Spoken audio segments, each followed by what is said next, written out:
Chaque année, des milliers de requins sont élevés. Non pas pour l'océan, mais pour l'assiette, la pharmacie et même la trousse à maquillage. Leurs ailerons finissent dans des plats de luxe, leur cartilage dans des médicaments, leur peau dans des sacs et des ceintures. Oui, les fermes à requins existent, avec surveillance, filets, caméras et parfois même des tasers. Du moment où les jeunes sont sélectionnés jusqu'à l'abattage, chaque étape est menée comme une opération spéciale. Mais que cache vraiment cette industrie? Comment sont conçus ces aquariums remplis de prédateurs? Et pourquoi la moindre erreur peut coûter très cher à celui qui s'en occupe? Tu ne veux surtout pas rater ça.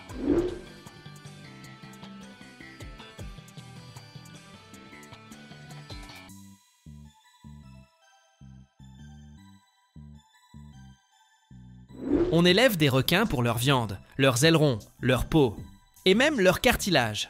Dans de nombreux pays, surtout en Asie, la soupe d'aileron de requin est un mets de luxe, un symbole de statut et une tradition bien ancrée. Et ce n'est pas tout. La viande est exportée, utilisée en cosmétique, en pharmacie et même comme nourriture animale. Sur le papier, ça paraît logique. Plutôt que de piller les océans, pourquoi ne pas élever les requins dans des conditions contrôlées? Une ferme à requins typique, c'est un immense bassin marin, ou semi-fermé, souvent situé près des côtes, dans un climat chaud. L'eau y est salée, renouvelée en continu, et tous les paramètres sont surveillés. Température, oxygène, taux de sel. Mais un requin, ce n'est pas un poisson rouge. Tu ne le retiens pas avec un simple filet. Alors, comment éviter qu'il s'échappe et transforme la plage voisine en remake des Dents de la Mer?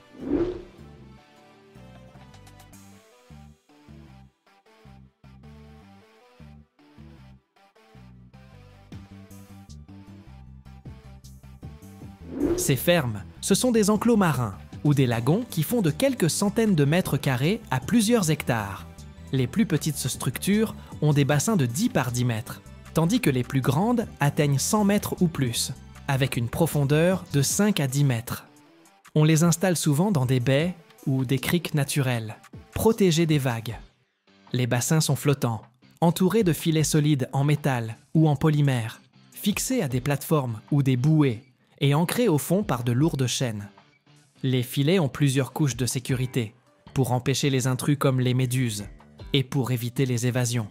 Certains enclos sont même équipés de capteurs de mouvement et de caméras de surveillance. Pour les espèces agressives, les filets sont renforcés. Ils doivent résister aux dents et aux coups de museau. En laboratoire, on teste même si le requin pourrait croquer sa liberté.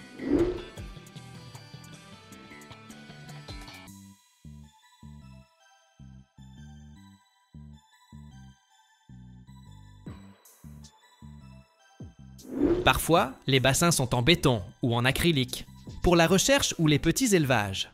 Mais si un requin s'échappe, ce n'est pas juste une balade en mer, c'est l'alerte rouge à la ferme.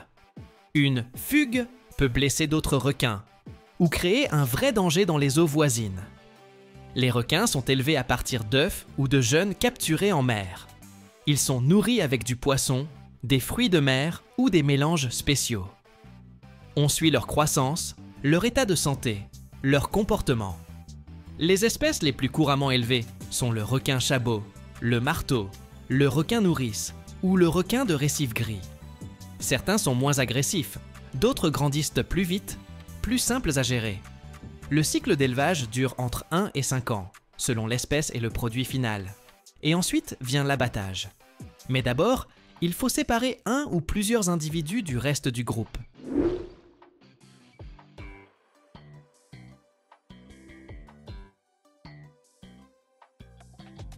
Tout est fait pour que ce soit le plus calme possible. Un requin stressé, c'est la panique pour les autres. Et le stress Bragg's hormone, ce qui rend la viande dure et amère. Ça ne commence pas par un coup, mais par une phase de préparation, de quelques heures à 2 ou 3 jours. Et oui, même ici, il y a une sorte de contrôle médical et de régime. 1 ou 2 jours avant l'abattage, le requin est mis à jeun. Moins de contenu dans l'estomac, moins d'odeur dans la viande. Ça réduit aussi l'agressivité et facilite la découpe. Pas besoin de vider des tripes pleines. Il ne faut surtout pas qu'il se doute de quoi que ce soit. Alors on l'isole discrètement, à l'aide de tunnels guidés ou de bassins mobiles qui se referment. Parfois, on baisse un peu la température de l'eau, quelques degrés en moins, et le requin devient plus calme, donc plus facile à gérer.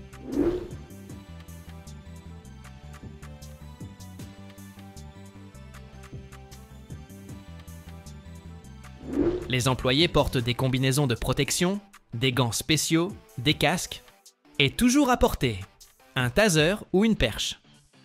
Tout est coordonné à la seconde. Un manipule, 2 assurent, un filme ou surveille le bouton d'urgence. Si le requin s'énerve, on ne tente pas le bras de fer. C'est tout le système de sécurité qui s'active. Filet, barrière, contre-courant. L'animal ciblé est conduit dans un bassin à part, via des tunnels ou des filets.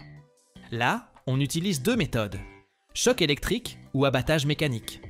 L'électrochoc est courant. Un petit coup de jus et le requin s'évanouit immédiatement.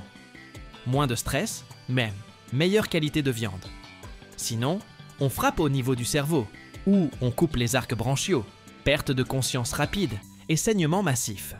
Il faut aller vite et précis, car même au dernier moment, un requin peut briser un bras ou une jambe.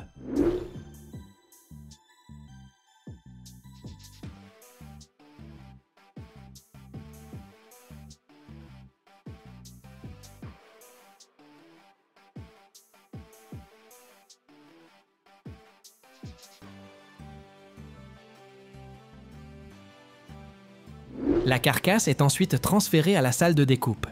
Elle est posée sur une table en acier, dans une ambiance entre bloc opératoire et boucherie de précision. Pas de hache au hasard ici. Tout se fait avec précision chirurgicale et obsession pour les ailerons. D'abord, on lave le requin à grande eau. Mucus, sang, tout doit disparaître pour éviter de glisser ou de salir la coupe. Puis viennent les couteaux. Et pas n'importe lesquels. Des lames affûtées comme des katanas, prêtes à détacher les ailerons sans abîmer le cartilage. 1, 2, les nageoires pectorales partent en premier. Puis vient la dorsale, la plus grande, la plus précieuse. Les gestes sont nets, rapides, sans bavure. Chaque aileron peut valoir des dizaines de dollars. Tout se fait sur une table inclinée avec drainage. Les liquides s'écoulent immédiatement. Les ailerons sont posés à part, sur des grilles ou étagères, pour être séchés ou surgelés, selon le marché.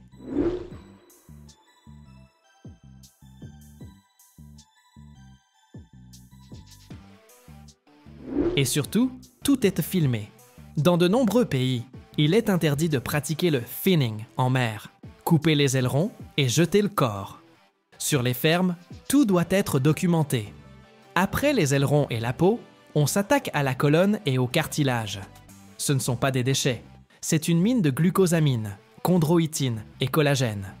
Des substances qu'on retrouve dans tes compléments alimentaires, ta crème de nuit, voire des traitements anti-cancer. Un requin moyen de 200 à 300 kg peut fournir 20 à 25 kg de cartilage pur. On le lave, on enlève la graisse, on gratte les résidus musculaires. Puis on le fait sécher pendant 1 ou 2 journées à 50 degrés pour préserver les molécules actives.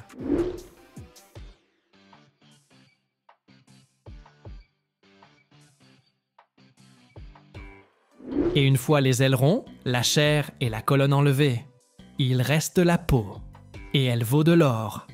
Pas seulement pour faire des accessoires, mais aussi en cosmétique et pharmacie. On la retire soigneusement. Elle est épaisse et très particulière. La peau de requin est ultra résistante grâce à ses écailles placoïdes, un peu comme celle d'un serpent, mais bien plus dure. Juste après la découpe, on enlève le gras et les tissus mous. Puis, on la tanne. Un processus spécial pour la rendre souple. Résultat, un cuir haut de gamme pour fabriquer des sacs, portefeuilles, ceintures et même des chaussures.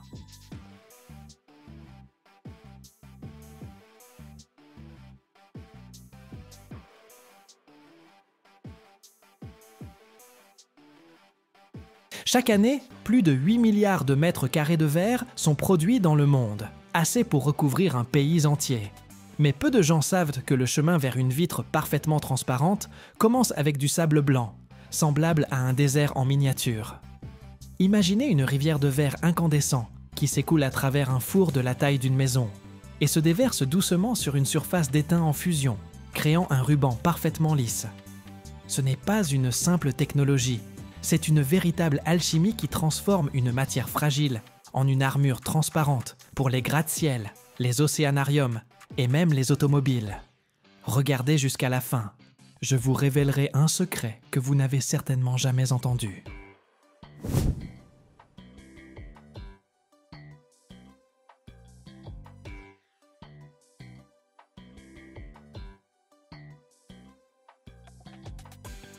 Tout commence dans un immense entrepôt de matières premières, qui ressemble à un désert en miniature. L'ingrédient principal, représentant environ 70% de notre futur produit, est du sable de quartz de la plus haute pureté. Il doit être parfaitement blanc, car la moindre impureté de fer donnerait au verre une teinte verdâtre indésirable. À côté de la montagne de sable se dressent des collines d'autres poudres blanches, du carbonate de soude, qui agit comme un fluidifiant, en abaissant la température de fusion, et du calcaire, qui confère au verre stabilité et solidité. Un chargeur géant à godet saisit des tonnes de chaque ingrédient et les déverse dans d'immenses trémies. De là, sur ordre de l'ordinateur, ils sont acheminés par un convoyeur jusqu'à un mélangeur. C'est un tambour géant en rotation, où tous les composants, y compris une quantité importante de calcin, verre recyclé, sont mélangés en une composition parfaitement homogène, appelée le mélange vitrifiable.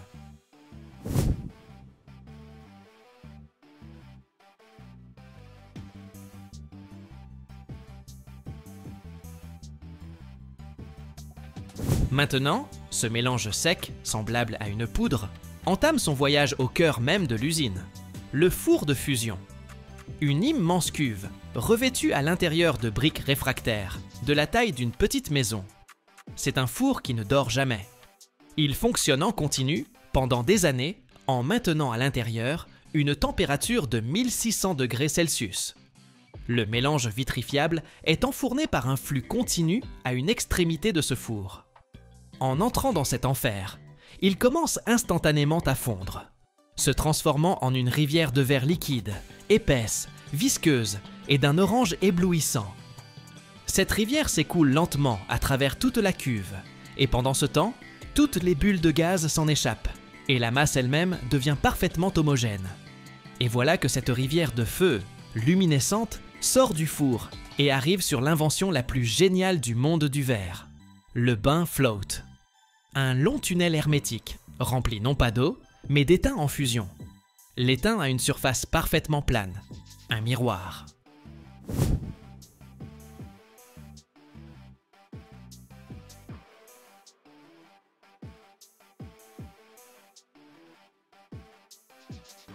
Comme le verre est plus léger que l'étain et ne se mélange pas avec lui, il s'étale à sa surface, comme de l'huile sur de l'eau, formant un ruban parfaitement plat et impeccablement lisse. La gravité le rend parfaitement plat par le dessous, et la tension superficielle le rend parfaitement lisse par le dessus. L'épaisseur de ce ruban est régulée par la vitesse à laquelle il est tiré hors du bain et par des rouleaux spéciaux. Chaque année, plus de 8 milliards de mètres carrés de ce verre float sont produits dans le monde.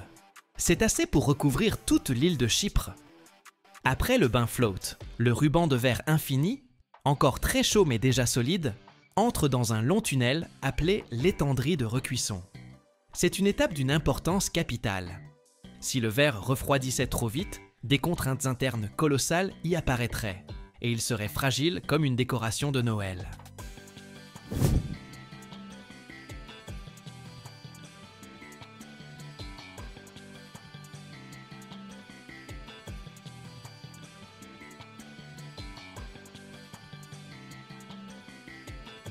Dans l'étendrie, qui s'étend sur des centaines de mètres, la température du verre est abaissée lentement et de manière très contrôlée, de 600 degrés à la température ambiante. Cela permet aux molécules de se détendre et élimine toutes les contraintes. De l'autre côté de l'étendrie sort un ruban de verre parfaitement transparent, plat et libre de toute contrainte, qu'un coupe-verre automatique à molette de diamant découpe en d'immenses tonnes feuilles, appelées des plateaux jumbo. Leurs dimensions peuvent atteindre 6 mètres sur 3. Mais ce n'est que la matière première. Ce n'est qu'une seule couche de notre futur sandwich. Pour les gratte-ciel et les aquariums, le verre ordinaire est trop faible. Ces feuilles sont donc envoyées pour un entraînement supplémentaire. Pour rendre le verre 5 à 7 fois plus résistant, on le trempe. La feuille de verre entre dans un four où elle est chauffée à une température de 620 degrés, presque jusqu'à son point de ramollissement. Puis, elle est instantanément extraite et soufflée des deux côtés par de puissants jets d'air froid.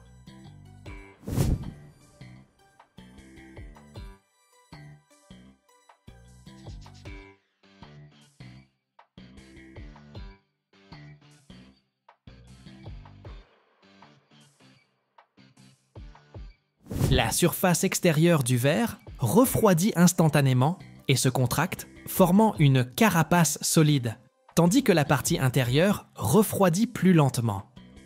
Cela crée d'incroyables contraintes internes qui rendent le verre follement résistant. Si un tel verre vient à se briser, il se fragmente en des milliers de petits cubes inoffensifs et non en éclats tranchants comme des poignards. Mais même le verre trempé n'est qu'une seule couche. Pour créer une véritable armure, on utilise le processus de laminage. On prend 2 ou plusieurs feuilles de verre et entre elles, on place un film fin et transparent de polybutyrate de vinyle. Ce sandwich est envoyé dans un four spécial, appelé un autoclave. À l'intérieur, on crée une haute température et une énorme pression. Sous l'effet de la chaleur et de la pression, le film fond et colle à jamais les feuilles de verre en un bloc unique et monolithique. Si un tel verre se brise, il ne vole pas en éclats.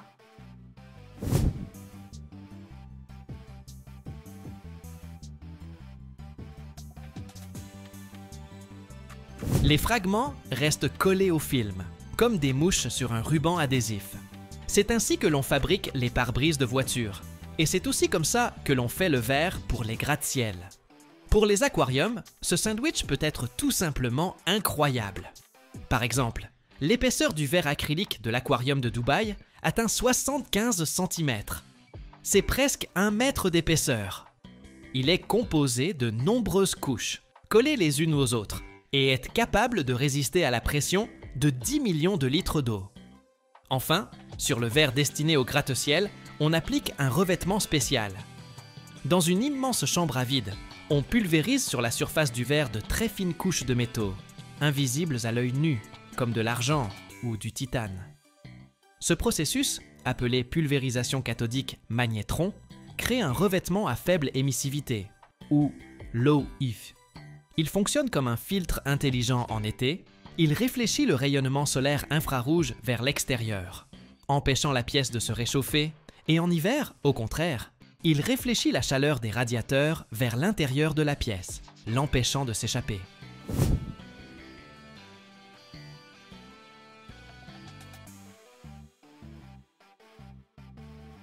Cela permet de réduire les coûts de chauffage et de climatisation d'un gratte-ciel de 30 à 50%. Et ce n'est qu'après toutes ces opérations complexes, chaudes et précises, que le simple sable se transforme en une armure transparente de haute technologie, prête à devenir un mur invisible entre l'homme et les éléments. De l'usine sort un immense panneau de verre, parfaitement propre. Il est solide, mais en même temps incroyablement fragile, aux chocs ponctuels et aux vibrations. Comment le transporter intact sur des centaines de kilomètres? Pour cela, on utilise des camions spéciaux qui ressemblent à d'étranges squelettes métalliques. Ce sont ce qu'on appelle des inloaders ou pupitres. Au lieu d'une caisse ordinaire, ils ont au milieu un puits profond et sur les côtés, 2 cadres inclinés, semblables à des chevalets géants appelés des pyramides. Les feuilles de verre sont placées sur ces pyramides presque à la verticale, sous un léger angle.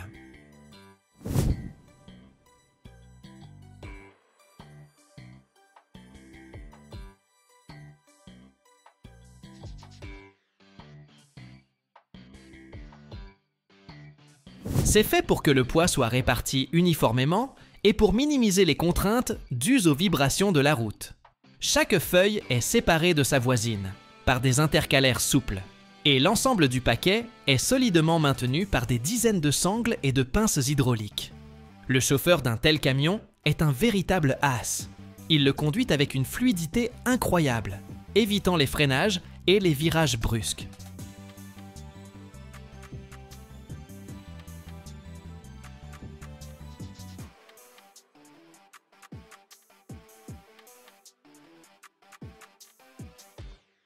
Chaque année, plus d'1 milliard de mètres cubes de bois sont abattus dans les forêts du monde. Mais rares sont ceux qui savent à quoi ressemble vraiment le travail sur les séquoias géants. Des arbres qui ont survécu à des empires et ont même vu les mammouths. Imaginez, un tronc de plusieurs mètres de diamètre et pesant des dizaines de tonnes, tournant sur un tour, lentement et avec un bruit sourd, comme le cœur de la Terre. Chaque passage de l'outil révèle un motif unique, façonné par la nature pendant des millénaires. Le secret de cet artisanat est stupéfiant. Et si vous regardez jusqu'à la fin, vous découvrirez un fait qui changera à jamais votre vision du travail du bois.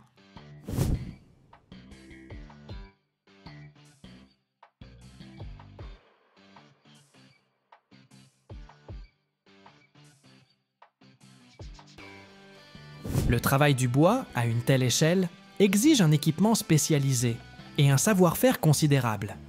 La machine montrée dans la vidéo fait partie des tours géants, adaptées pour usiner des pièces énormes. Sa zone de travail peut accueillir des pièces de plusieurs mètres de diamètre, et la longueur d'usinage atteint des dizaines de mètres. Un moteur puissant assure une rotation stable et douce du bois, même avec des poids importants. À l'aide de tels tours, les artisans retirent progressivement la couche extérieure d'écorce et de bois, en utilisant des outils de coupe et des racloirs affûtés. Le travail est mené avec une précision maximale, car la moindre erreur pourrait entraîner la perte d'un matériau précieux. Le maître artisan contrôle le processus d'usinage, ajustant la vitesse de rotation et la pression des outils sur le bois, pour façonner progressivement des formes complexes ou simples.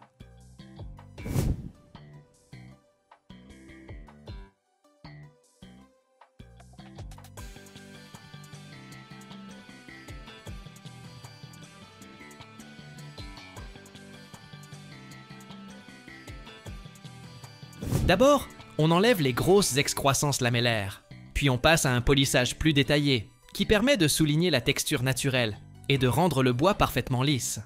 Le travail du bois de séquoia n'est pas un simple processus technologique, mais une forme d'art, car chaque création est unique en raison des particularités naturelles du matériau. La grande densité et la dureté du séquoia rendent le processus complexe, tout en soulignant la qualité de l'œuvre. Les séquoias poussent principalement dans des zones de répartition naturelle limitées, c'est pourquoi la préservation et l'utilisation rationnelle de leur bois sont d'une grande importance. L'abattage des séquoias géants a autrefois conduit à la quasi-disparition des grands arbres dans certaines régions.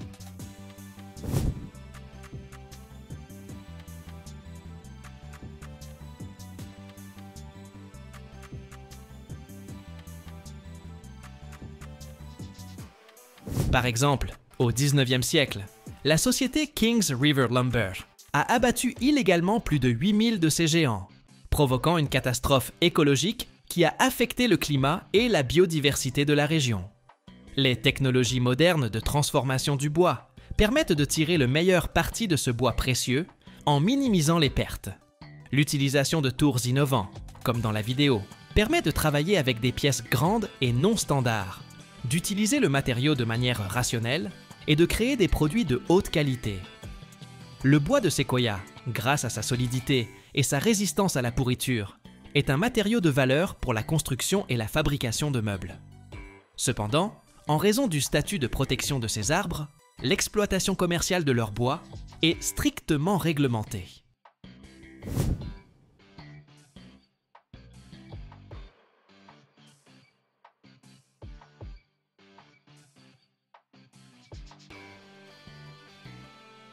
En raison du diamètre gigantesque de la pièce et de son poids de plusieurs tonnes, le tour fonctionne à très bas régime pour éviter les vibrations et assurer une coupe contrôlée. Le maître artisan ajuste manuellement la pression des outils pour ne pas endommager le matériau. Le travail se déroule en plusieurs étapes. D'abord une coupe grossière, puis un usinage détaillé et un polissage, comme nous l'avons déjà mentionné. Après l'usinage sur les tours, on fabrique à partir des troncs géants divers objets d'intérieur et d'art, de grandes colonnes décoratives, des meubles et des sculptures jusqu'à des planches de finition. En raison de la beauté naturelle de la texture et des couleurs de ce bois, les œuvres deviennent souvent des objets architecturaux ou de design unique. De nombreux troncs de séquoia géants sont également transformés en panneaux pour des parquets haut de gamme ou pour la construction de bâtiments de prestige, où l'on apprécie non seulement la durabilité, mais aussi un environnement fait de matériaux écologiquement purs.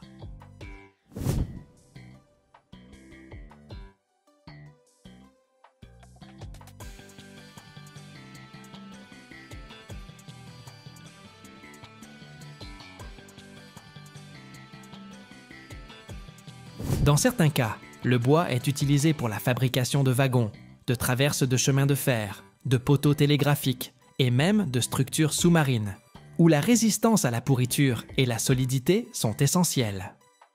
On sait que certains séquoias anciens sont utilisés à des fins touristiques ou culturelles. Par exemple, aux États-Unis, on crée des tunnels dans des géants abattus, où les voitures peuvent passer librement, et d'autres troncs sont transformés en galeries ou en restaurants. Ce sont des attractions touristiques populaires. Le travail sur les troncs de séquoia géants est l'œuvre d'artisans hautement qualifiés, qui alignent une connaissance approfondie du travail du bois, à un goût artistique certain et à une grande maîtrise technique. Pour atteindre le niveau que l'on peut voir dans la vidéo, il faut un long parcours d'apprentissage et de pratique, la maîtrise d'une série d'outils et de techniques spécialisées.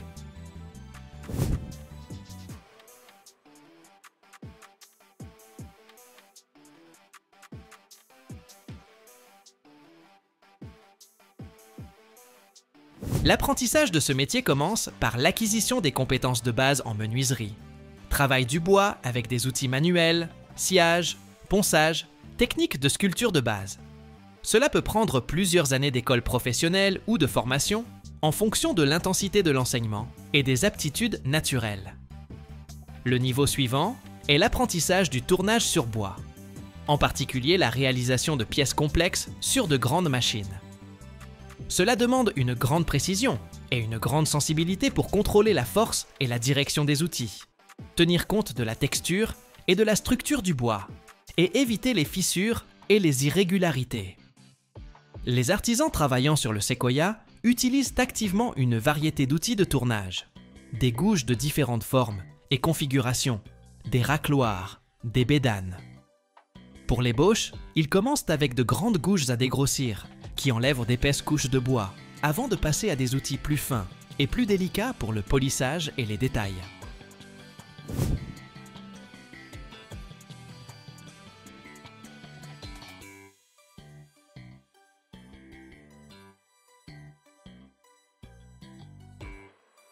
Les outils sont généralement en acier rapide ou dotés de plaquettes en carbure pour une durabilité et un tranchant maximum. Parallèlement au travail des outils, l'opérateur contrôle la vitesse de rotation de la pièce, ce qui est d'une importance capitale. En raison des dimensions gigantesques du séquoia, les tours de la machine sont très bas pour éviter les vibrations et assurer une coupe uniforme. La pression de l'outil est également régulée manuellement, ce qui exige une grande maîtrise et un ressenti du bois. Outre les aspects techniques, ces artisans ont une vision artistique développée. Le travail sur un bois géant n'est pas un simple travail mécanique, mais un processus créatif au cours duquel une œuvre unique prend forme.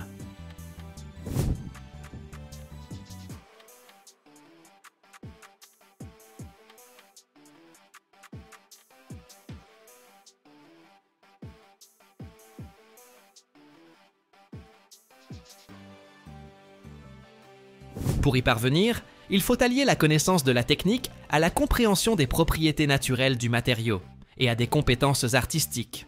Dans les milieux professionnels, l'apprentissage peut durer de 5 à 10 ans, surtout s'il s'agit de travailler avec des arbres grands et coûteux.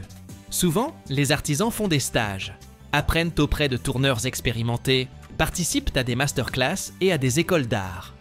Après une formation de base, l'artisan continue de se perfectionner, acquérant de l'expérience avec différentes essences de bois, de grandes pièces, des formes et des techniques complexes, créant ainsi des objets d'art uniques.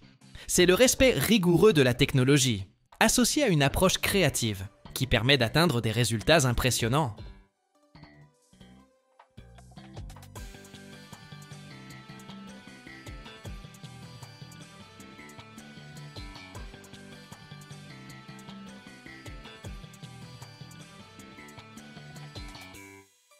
Chaque année, plus de 350 millions de mètres cubes de grumes sont acheminés des forêts vers les scieries du monde entier. C'est assez de bois pour construire 1,5 million de maisons américaines. Mais voici une énigme. Seule la moitié de chaque grume parfaite est transformée en planche. Où disparaît le reste? Elle devient partie intégrante d'une industrie cachée que peu de gens connaissent. Imaginez, copeaux, sciures et même l'écorce trouvent une nouvelle vie, alimentant des filières de production entières. Et si vous restez jusqu'à la fin, vous découvrirez le secret de la transformation d'un simple arbre en des milliers de produits qui vous entourent au quotidien.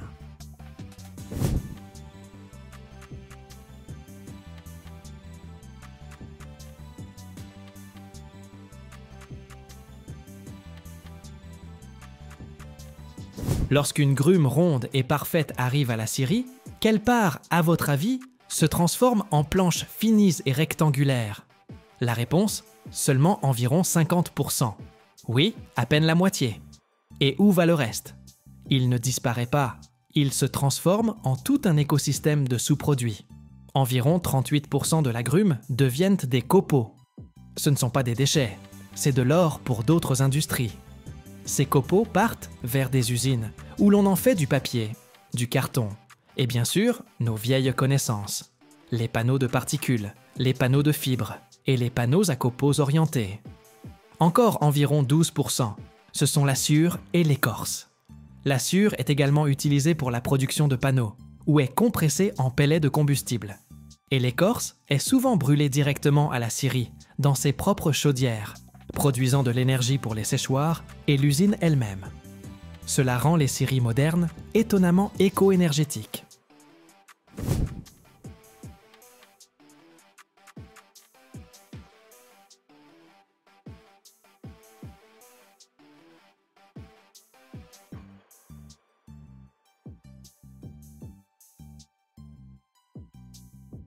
De ces 350 millions de mètres cubes de grumes, on obtient environ 175 millions de mètres cubes de bois de sciage, c'est-à-dire de planches.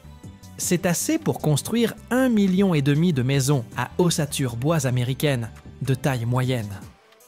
Et la part du lion de cette production, plus de 75%, est du bois de résineux, comme le pin et le sapin. C'est le fameux lumber, avec lequel on construit la grande majorité des maisons aux États-Unis. Une immense colline chaotique de grumes fraîchement coupées, chacune longue de plusieurs dizaines de mètres et pesant plusieurs tonnes. Elles sont empilées les unes sur les autres, comme des allumettes géantes éparpillées par un enfant géant. Et au-dessus de ce chaos règne une grue gigantesque. Sa pince d'acier, semblable à la griffe d'un prédateur préhistorique, descend, saisit dans un grincement métallique une seule et unique grume, et la soulève dans les airs avec une facilité déconcertante. Un instant, elle reste suspendue, puis la grue la dépose avec fracas au début du convoyeur.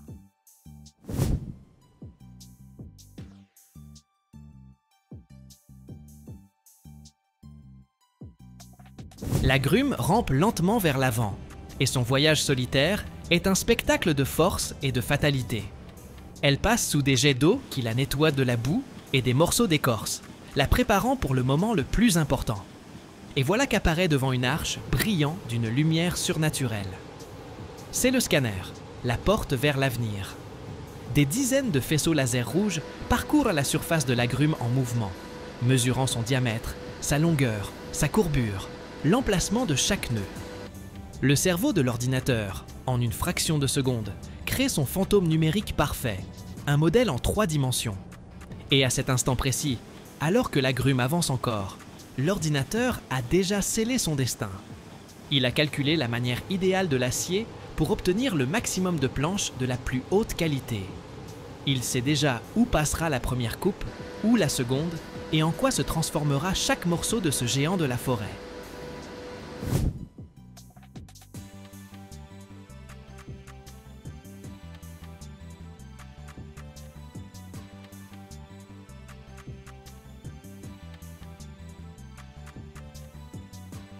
La grume approche lentement et de puissantes pinces hydrauliques la fixent, la préparant à la découpe. Avant de scier la grume, des scanners 3D la numérisent. L'ordinateur, en une fraction de seconde, crée son modèle numérique exact et calcule la manière idéale de la débiter pour obtenir le maximum de planches de la plus haute qualité. C'est ce qu'on appelle l'optimisation de la coupe. Grâce à cette technologie, le rendement en produit fini a considérablement augmenté au cours des dernières décennies. Et la scie qui coupe la grume n'est pas un simple disque. C'est une scie à ruban, fine comme une lame, qui réalise un trait de scie d'à peine 1 ou 2 mm d'épaisseur. C'est bien plus fin que les anciennes scies, ce qui signifie que beaucoup moins de bois précieux est transformé en sciure. Ces chiffres ne sont donc pas de simples données. C'est l'histoire de la manière dont les technologies modernes permettent de prendre le don de la nature et de l'utiliser avec une efficacité maximale, transformant chaque grume en une gamme complète de produits utiles.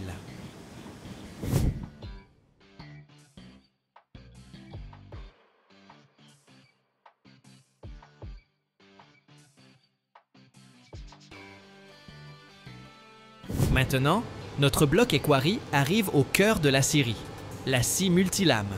C'est toute une batterie de scies circulaires, montées sur un même axe à une distance précisément définie les unes des autres. De puissants rouleaux d'alimentation poussent avec force notre lourd bloc à travers ce mur de lames rotatives. Dans un rugissement assourdissant qui fait vibrer le sol, des dizaines de scies mordent simultanément dans le bois. C'est comme un peigne géant passant à travers des cheveux. Sauf qu'à la place des cheveux, il y a du bois, et à la place des dents, des disques d'acier en rotation. En un seul passage, notre bloc massif se décompose en un paquet de planches fraîches, chaudes et encore humides. Ces planches fraîchement nées, ainsi que les doses, sont éjectées de l'autre côté et arrivent sur le convoyeur suivant où le tri les attend.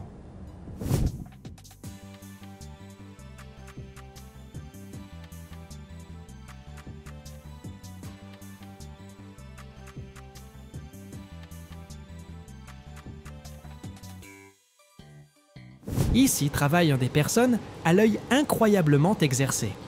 Les planches défilent devant eux, et en une fraction de seconde, ils évaluent la qualité de chacune, le nombre et la taille des nœuds, la présence de fissures, la courbure des fibres. D'un geste rapide, ils dirigent chaque planche vers son propre convoyeur, les meilleures sur une ligne, les moins bonnes sur une autre. C'est comme un tri postal, sauf qu'à la place des lettres, ce sont de lourds morceaux de bois de plusieurs mètres. Les planches qui ont passé le casting sont envoyées à la déligneuse.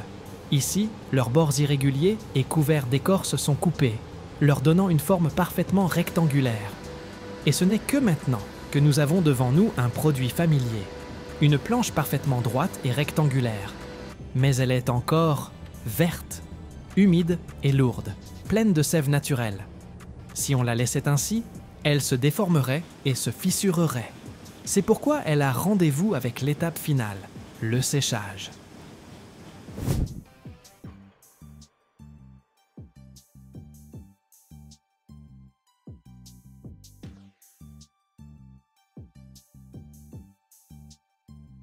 Les planches sont empilées en hautes piles bien ordonnées, en intercalant chaque couche de fines lattes pour que l'air puisse circuler entre elles. Et ces piles gigantesques sont transportées par un chariot élévateur dans un séchoir. C'est une immense pièce hermétique, semblable à un sauna industriel. À l'intérieur, un ordinateur maintient un climat idéal, une température, une humidité et une vitesse de circulation de l'air spécifique. Ce processus peut durer de quelques jours à plusieurs semaines selon l'essence et l'épaisseur de la planche. L'air chaud extrait lentement et très délicatement l'humidité du bois, le rendant léger, solide et surtout stable. Et ce n'est qu'après cette longue et chaude méditation que la planche est prête à quitter l'usine pour faire partie de la maison de quelqu'un. Les meilleurs deviendront de beaux parquets, des meubles élégants ou des cadres de fenêtres. Les plus robustes, mais plus simples, serviront à construire des ossatures de maisons, des chevrons de toiture et des clôtures. C'est la base à partir de laquelle est construit presque tout ce qui nous entoure.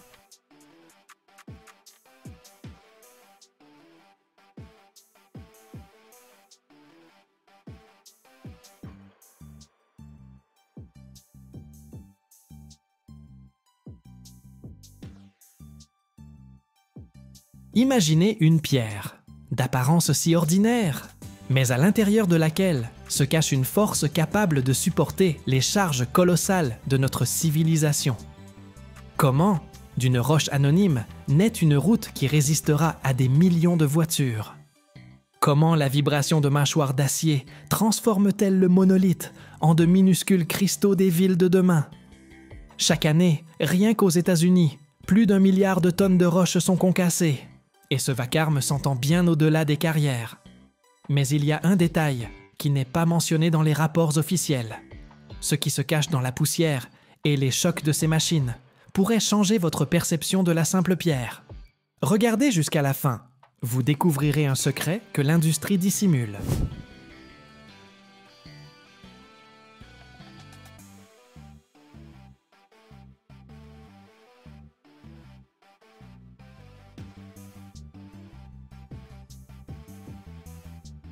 La première étape, la plus spectaculaire, du concassage des gros blocs de pierre dans les carrières est le broyage primaire des massifs rocheux.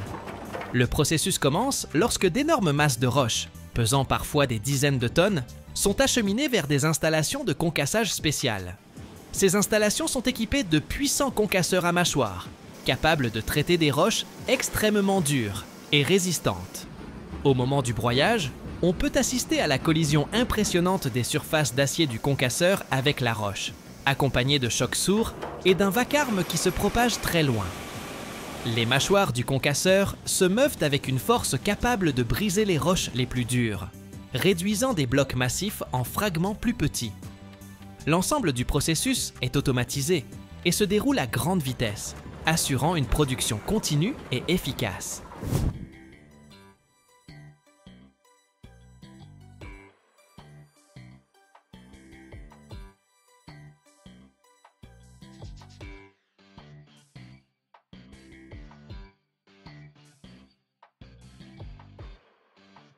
Après le concassage primaire, le matériau est acheminé sur des convoyeurs à chaîne qui l'élèvent pour la prochaine étape de broyage ou de criblage. La vulnérabilité du processus réside dans le fait que même aux étapes initiales, un contrôle minutieux est nécessaire, car des chocs trop intenses peuvent provoquer un broyage excessif ou la formation de poussière, ce qui affecte négativement la qualité du produit. Les caractéristiques techniques des concasseurs sont impressionnantes. Des moteurs de plusieurs centaines de kilowatts et des structures en acier lourdes de plusieurs dizaines de tonnes assurent un fonctionnement stable même sous une charge importante. La température des pièces métalliques augmente, mais des systèmes de refroidissement maintiennent un régime optimal pour un fonctionnement prolongé et ininterrompu. On utilise plusieurs types principaux de roches. Ces roches ont des propriétés différentes et sont utilisées en fonction de leurs caractéristiques techniques.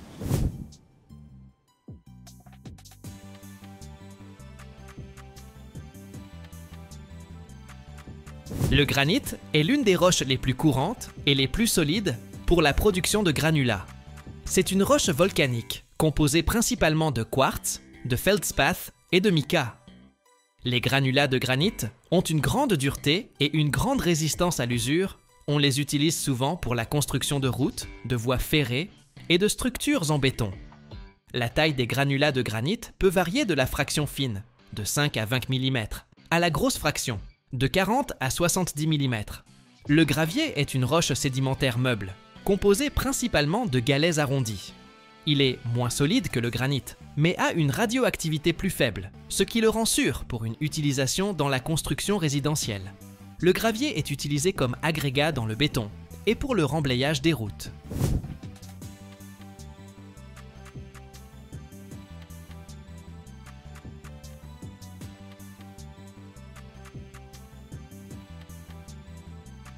Le calcaire est une roche sédimentaire, principalement utilisée dans la construction de routes comme fondation et couche de base sous l'asphalte ou les dalles de béton. Les granulats de calcaire ont une dureté inférieure, mais constituent un matériau économiquement avantageux.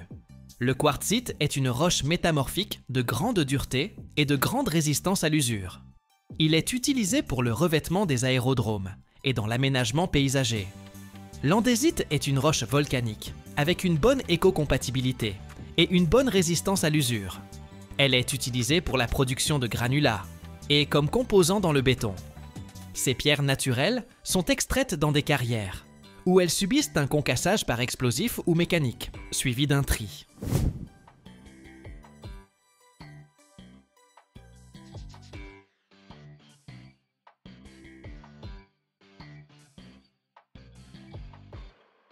Après le broyage primaire des blocs de pierre dans l'installation de concassage, l'étape suivante, cruciale, est la séparation du matériau en fractions à l'aide d'un système de crible.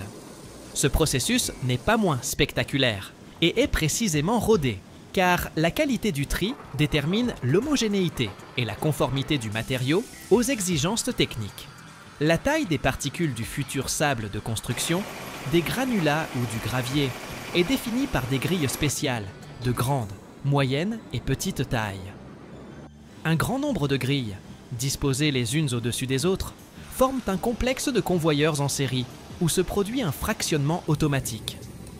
Les fragments grossiers restent en haut, subissant un traitement dans les concasseurs suivants, tandis que les produits plus fins sont tamisés vers le bas et tombent dans des réceptacles de tri.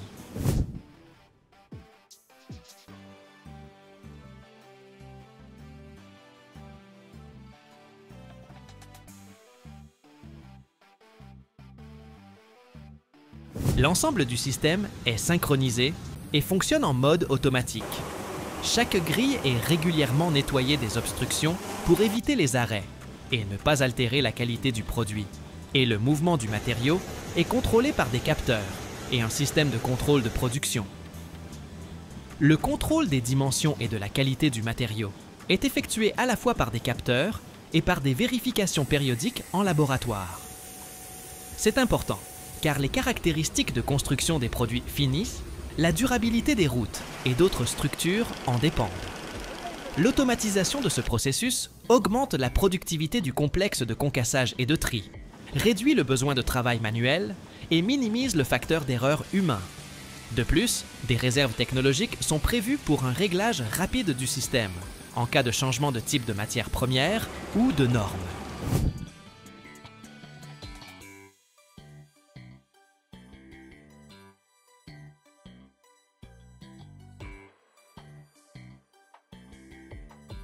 La vulnérabilité de cette étape réside dans le fait qu'une séparation de qualité du matériau en fractions assure une utilisation maximale de la matière première naturelle et crée d'excellentes conditions pour la fabrication ultérieure de mélanges de béton, de fondations, de routes et de voies ferrées. Aux États-Unis, le concassage de roches est l'une des composantes clés de l'industrie minière et du secteur de la construction. Selon le Service géologique des États-Unis, le volume annuel d'extraction et de concassage de minéraux non métalliques, y compris le granit, le calcaire, les mélanges de sable et de gravier, s'élève à des dizaines de millions de tonnes. L'année dernière, les États-Unis ont produit plus d'1 milliard, 200 millions de tonnes de pierres de construction, dont une grande partie est constituée de granulats et de gravier concassés utilisés pour la construction de routes, d'autoroutes, de voies ferrées et de structures en béton.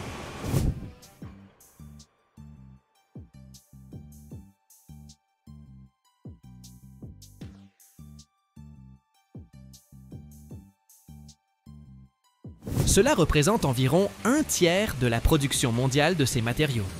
La consommation d'énergie des entreprises de concassage aux États-Unis est constamment optimisée. Ces dernières années, l'introduction de technologies éco-énergétiques a permis de réduire les coûts d'électricité de 20%. Il est également important de noter qu'aux États-Unis, on applique des systèmes de contrôle de la sécurité environnementale à grande échelle qui réduisent les émissions de poussière et la pollution sonore lors du concassage. Le processus de concassage s'accompagne de la formation d'une grande quantité de poussière qui pollue l'air à proximité immédiate des carrières et des complexes de concassage. La poussière peut avoir un impact négatif sur la santé des travailleurs et des habitants des zones environnantes, provoquant des problèmes respiratoires, des allergies et d'autres maladies chroniques.